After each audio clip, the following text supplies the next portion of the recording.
Hi, if you want to just get straight to the video you came for, you can skip to here. I provided video chapters if you want to skip the introduction and to categorize which mechanic I'm talking about, in case you want to skip around or understand a particular topic. If you stuck around, I wanted to preface this video and this channel for this being my first real video.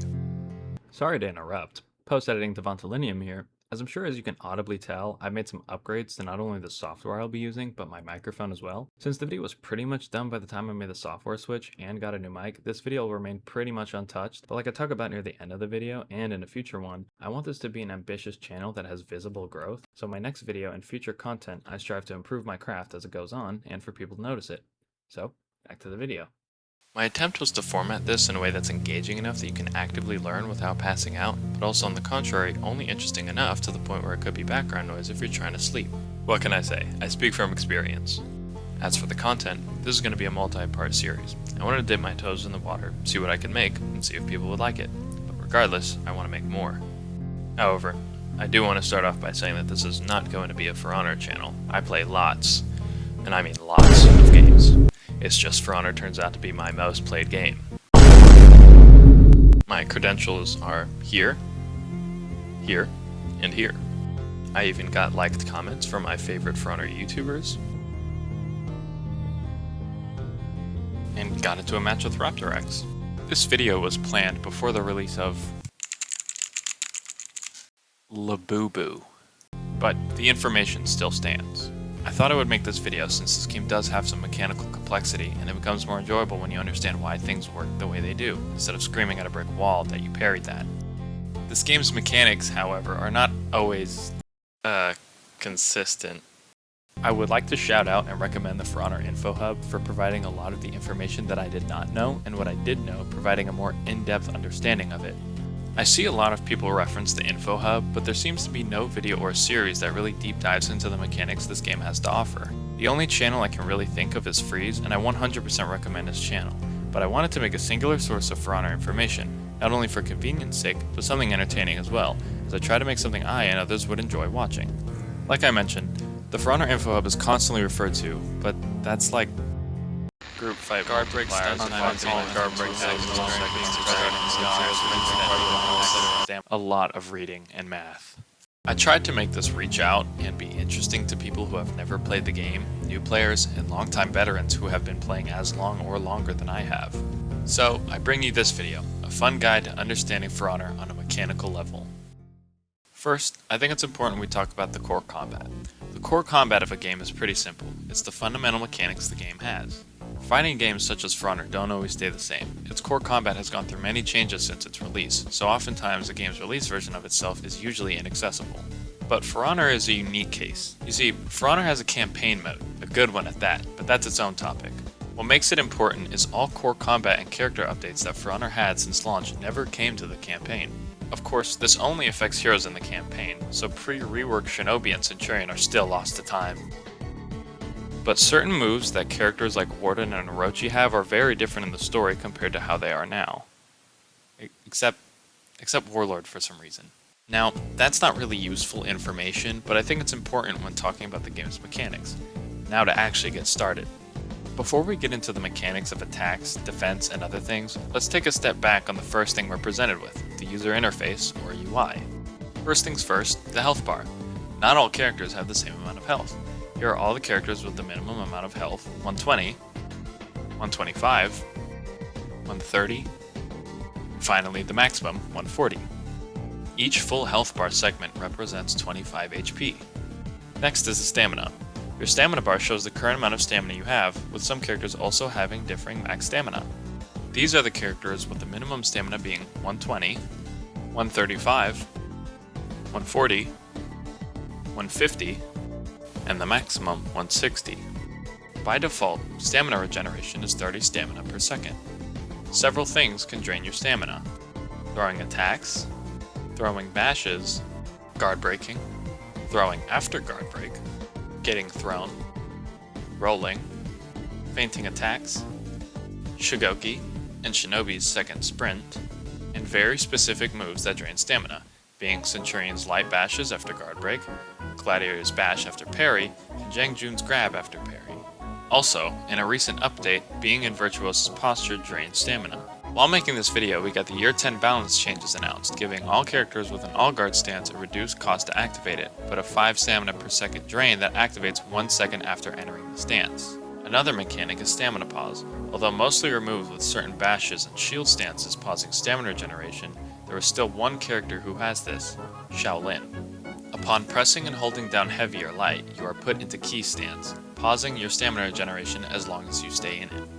The opposite also exists, stamina regeneration. This applies to 3 heroes. Although I already mentioned the 30 stamina per second default regen, there are 3 exceptions. Zhanhu's stamina regeneration speed stands at 32.5 per second. Gladiator's regen speed is 40 stamina per second. And the most notable one is Jang Jun. Upon holding down on your guard, you will enter Shifu stance, increasing your stamina regeneration speed all the way up to 70 stamina per second, even when out of stamina. Feats are passive or active abilities each hero has to provide some advantages during a match. How they function are each hero has 4 tiers of feats, typically being stronger each tier you progress. You get 3 feats to choose from in each tier, only being able to select one of the 3.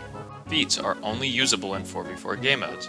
In a match, you start with no feats and have to progress through each tier of feats by leveling up with Renown. Renown is basically experience that is only in the match currently being played.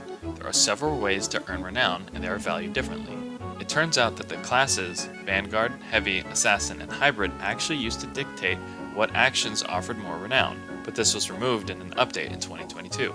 From what I've gathered, all the things that can gain Renown are enemy kills, minion kills, capturing, defending, and even contesting a zone, and reviving a teammate. Kill streaks also increase the amount of Renown gained upon kills. You'll see above the health bar are some symbols. These represent buffs and debuffs. Blue means it's a buff, increasing the stat of something, and purple means it's a debuff, which decreases the stat of something. There are buffs and debuffs for how much damage you do, your defense making you take more or less damage, movement speed, and stamina regeneration. These buffs and debuffs can be applied to yourself, from teammates, or from enemies, in the form of some perks and feats. An important thing to note, however, is that they do not stack. For example, if you have a 20% attack buff applied from yourself, and a 30% attack buff from a teammate, the game will give you the highest value and only that. On the other hand, if you have a 15% attack buff and the enemy has a 15% defense buff, those do technically stack. How exactly? Well, that's a topic not very well covered, but from what I've tested, attack buffs and defense debuffs can work together. Here, I play as Katoon, using her tier 2 feat providing an attack buff, and a tier 3 feat providing a defense debuff to the enemy. Her regular zone attack does 24 damage. With the attack buff active, it does 29 damage. With the defense debuff, it does 30 damage, but when both are active, it does a total of 36 damage. This does confirm that attack buffs and defense debuffs do work together, but exactly how is unclear. The series is going to progressively work towards more complicated mechanics of the game, similar to the structure of an iceberg video, so down the line I do intend to further test and find out how exactly the values are combined. Before getting into the combat, it's important to go forward knowing that almost everything in the game is measured in time by milliseconds, referred to as ms. The Directional Guard. This is the foundation of For Honor combat. 3 directions, top, left, and right. Each hero has a guard direction that they default to when locking on. This Directional Guard determines which way you perform most attacks and defend from incoming attacks. Switching your guard to another direction takes 100 milliseconds upon input. Any input, such as attacking, dodging, and guard breaks, can be performed immediately after a guard switch. Blocking a regular, blockable attack can lead to 2 different outcomes. Most light attacks will be superior blocked, meaning it ends the chain of attacks and forces the person whose attack got blocked back into neutral. On the other hand, blocked heavy attacks, or some characters who have light attacks with the enhanced property, will allow them to continue their chain. These attacks, when blocked, will only deal 18% of its base damage, referred to as chip damage, which cannot kill a player. There are some exceptions for superior block, where characters like Conqueror or Kyoshin have an accessible stance that superior blocks and cancels the chains of any blockable attacks. However, blockable zone attacks are not affected by this. Certain characters, such as Kensei and Conqueror, have the ability to superior dodge into an attack similar to a deflect, which will be discussed later. The superior dodge will apply the same superior block property of ending the opponent's chain. Some of these also have attacks or moves that can chain when performing a superior dodge. When blocking an attack, you are put into an all-blocking state, which makes your guard block all incoming attacks for a certain time window. Each consecutive attack will increase the length of the all block. The time window for the all block is 400 ms for superior blocks and 600 ms on regular blocks. When in all block, you are unable to dodge but are able to parry another attack. Which brings us on to, well, parrying. To parry an attack from a visual perspective, you have to press the heavy attack button when the incoming attack indicator flashes white. But in terms of timing, there is a parry window that starts 300 ms before the attack lands and ends 100 ms before the attack actually connects. The For Honor Info Hub provides a visual example of what this looks like. Each dash represents 100 ms, so a 500 ms attack would have a parry window that looks like this. Now, what does parrying actually do? Parrying a heavy attack is more rewarding than blocking, fully negating the attack's damage rather than eating the chip damage, and staggering the enemy for 600 ms, confirming a light attack punish. Although light attacks are faster attacks, they're more punishing if parried, staggering the enemy for 900 ms, confirming most if not all regular heavy attacks as a punish. As for the player that performed the parry, they are put into an animation that lasts 800 ms and are unable to dodge during it.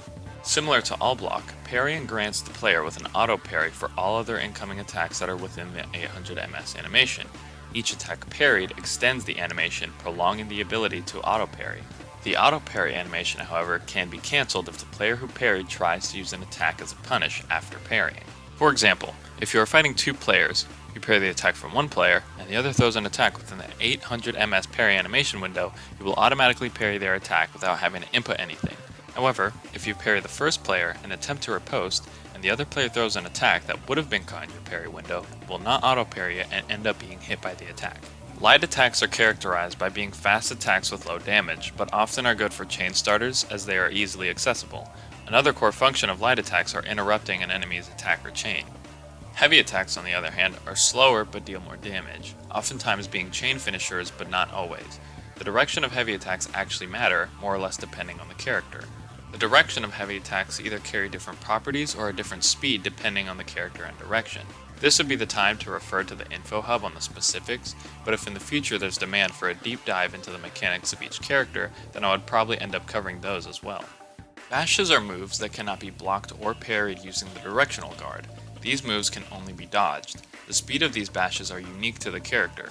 What makes bashes useful is their mostly common ability to interrupt the opponent even when protected by hyper armor and being able to confirm attacks. Another unique trait of bashes is some of them have varying speeds and different outcomes based on player input. These are referred to as levels, which can be determined by how long the player holds down the input. An example is Warden and Centurion. These two characters have 3 levels to their bash. A level 1 bash confirms a light attack. A level 2 bash has the same punish, but due to a slightly delayed timing, it can catch some opponents off guard. And level 3 bash is when the bash is held down until completion, resulting in a long windup but a high damage punish. Another unique property that is tied to only a few bashes is dealing direct damage when hit. Some examples are Ocelotl's Chain Bash, Labubu's Held Down Forward Bash, and Blackprior's Zone Bash that deals a whopping 1 damage. The only exception to both of these is Gladiator's bash attacks. Without any feats, his dodge bash deals no direct damage, and although they can chain, they do not confirm any attacks. There are a few grab attacks that put the enemy into an animation that once started can only be interrupted if an enemy or ally hits the person performing the grab or the person being grabbed, regardless of if the damage from the grab has occurred yet. Grab attacks are usually good for ganks to confirm a teammate's attack.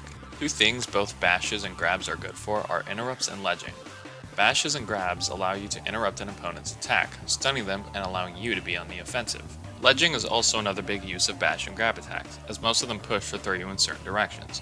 Certain maps have spots to throw you off, some only dealing partial damage with the ability to drop attack or throw you off to your death. These moves excel at this. When locked onto an opponent, you are directly engaged in combat with them. However, surrounding allies and enemies can intervene. You can let go and quickly tap the lock on button to swap which enemy you're locked onto. Sometimes there can be difficulty locking onto the player you want to, as it prioritizes closer enemies. In the settings, at the bottom of controls, you can enable Cycle Targeting System, which will take all enemies within the lock-on range and cycle between all of them in order, rather than sometimes running into the issue of cycling between some enemies, but skipping someone you actually want to lock onto. Any incoming attacks from an enemy you're not currently locked onto, whether they are locked onto you or not, can be blocked by blocking the direction they are attacking from, indicated by your guard. There are 3 important things to account for when being attacked by someone you're not currently locked onto. 1. You are able to block and parry incoming attacks that are directly targeted at you if the enemy is locked onto you. 2. If they are not locked onto you and the trajectory of their attack can still hit you, you are able to block it but not parry it. And 3. If the attack is unblockable and they're not locked onto you, but the trajectory is going to hit you, you cannot parry it, leaving you with only the option to dodge. There are attacks that can and can't be feinted. Feinting will cancel the attack altogether and recover you back into neutral. There are time windows for when attacks can feint and when they have become fully committed. Due to their speed, any and all light attacks are fully committed and unable to be feinted. Similarly, some zone attacks like Warden, Kyoshin, Pirate, and many more cannot feint their zone. There are some zone attacks, however, that can be feinted, such as Raiders, Ocelotls, and Katoons. All heavy attacks can be what's called hard feinted, using B, circle, or E on keyboard. The window for feinting varies based on the attack, but follows a general rule. The attack can be feinted from the moment the attack lineup starts to 400 MS before the attack actually lands. The only moves that this rule doesn't apply to are charged bashes, where they can be feinted up to 300 MS before the bash lands.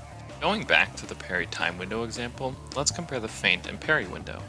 I know it looks disgusting, but this game is disgusting. Feinting can make you vulnerable as well, with 200 MS recovery time leaving you open to guard breaks and preventing you from attacking, dodging, or parrying during the recovery window. When feinting an attack, if you switch your guard from where you threw the attack, it bypasses the 100 MS guard switch animation and performs it instantly. Throwing and feinting an attack will give you the stamina cost of throwing the attack and feinting it. Although some attacks have different stamina costs, all hard feints cost 10 stamina. Well, you made it. I hope you found this video not only to be helpful, but a fun watch as well. If this does well enough, I do plan to make somewhat of a yap-styled video just to preface the future and goal of this channel, so if you're interested, you can look forward to that. I'm aware this video covered relatively basic stuff, but like I mentioned before, this is my first real video, and I wanted to see what I could do, while also planning to make this a series that slowly moves towards the mechanical depths of this game. This is so long-time players have something they can learn as well, while also easing in new players into how the game works, as this game has a pretty steep learning curve that isn't very new player friendly. I plan to make more content for other games, but with the intent of making them in formats just as, if not more interesting than this video as I keep doing this. But I will still be working on and making more for this For Honor series, and can hopefully wrap it all up into one collection. Although I do plan to branch out with my content, I cannot deny this game has my soul chained to it like it's some sort of purgatory. So as long as the game is updating, which it did while I was making this video, I'll continue keeping the mechanics and other For Honor style content around. Well, I guess I'll see you next time.